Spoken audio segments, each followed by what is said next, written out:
Hey everyone, welcome back to the channel. In this video, I'm going to show you how to delete your Experian account, step by step in a simple and easy way.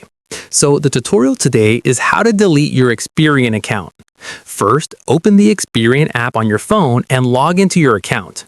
Once you're on the main screen, tap on the More tab located at the bottom right-hand side of the screen. Inside the More section, scroll through the options and look for Delete Account. Tap on it. After tapping Delete Account, the app will redirect you to a web page. This page will open in your default browser, such as Safari or Google Chrome.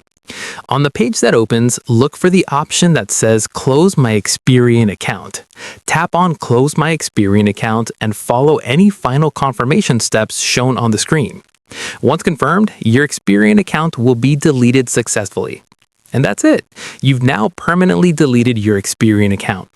If this video helped you out, make sure to like the video, subscribe to the channel for more app and finance tutorials, and leave a comment below if you want help with another guide.